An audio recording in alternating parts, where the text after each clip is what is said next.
If you have $100,000, banks will actually pay you to keep it there.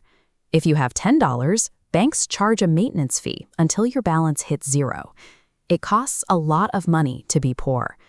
Read through online forums where people share their daily financial realities, and you will find stories of young people waking up before dawn, studying endlessly for entrance exams, working multiple shifts, and occasionally skipping meals just to pay tuition.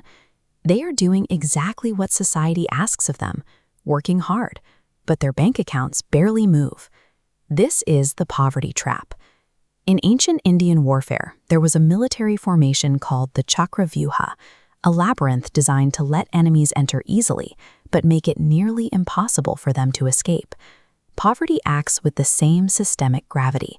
The moment you try to climb out, invisible forces actively pull you back down. To figure out how someone actually builds enough momentum to break free, we first have to map the three invisible walls keeping them locked inside. The first wall is pure financial inertia. Building wealth today requires leverage, like taking out a mortgage for a home or securing a business loan. But starting with zero wealth means you have a poor or non-existent credit score. The financial system views you as a risk, effectively blocking your access to fair financial tools. Without fair credit, a single unexpected medical bill or car repair forces you toward payday loans and high-interest debt. Lenders charge elevated rates to offset their risk, meaning the poor end up paying significantly more money over shorter periods just to borrow the exact same amount. Meanwhile, the primary way to earn cash, trading time for an hourly wage in a low-skilled job, is evaporating. As automation advances, these entry-level positions are the first to be mechanized, shrinking opportunities and stripping displaced workers of their bargaining power.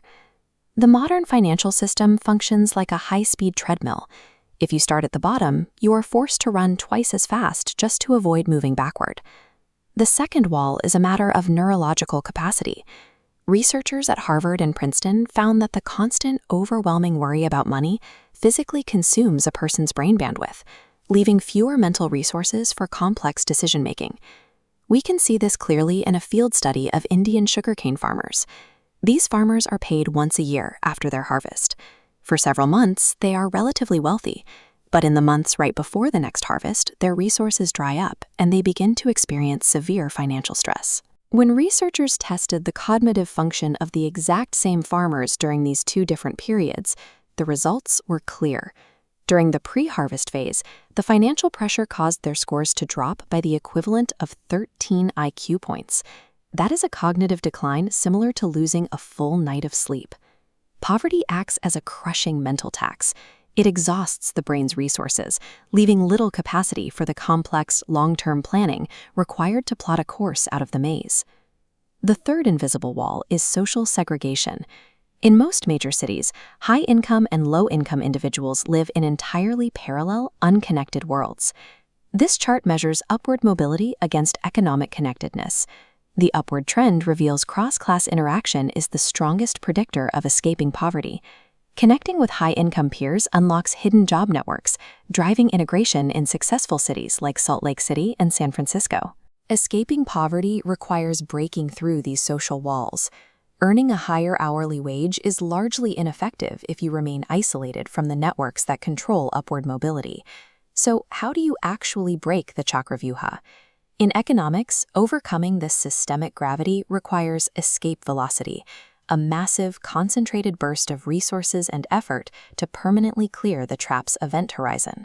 The accounts of those who successfully navigate this labyrinth show a recurring reliance on extreme, intensive investments in higher education. From cleared entrance exams for top-tier engineering institutes to self-taught English and tech skills, they use academic credentials and specialized training to distance themselves from the low-skilled labor market. This requires an enormous appetite for calculated risk. Nobel laureate Dr. Abhijit Banerjee has noted that when the poor are given even a small safety net, like a consistent cash transfer, they display a naturally high capacity for risk-taking. They just need the runway to launch. The final piece of the strategy is directing that momentum into high-skilled, tech-driven sectors. These industries offer aggressive salary scaling and are currently insulated from the low-level automation wiping out traditional work. People trapped in poverty are fighting a rigged system, running on an accelerating treadmill with a mental weight tied around their necks. Eradicating poverty requires society to actively dismantle these financial, cognitive, and social walls, finally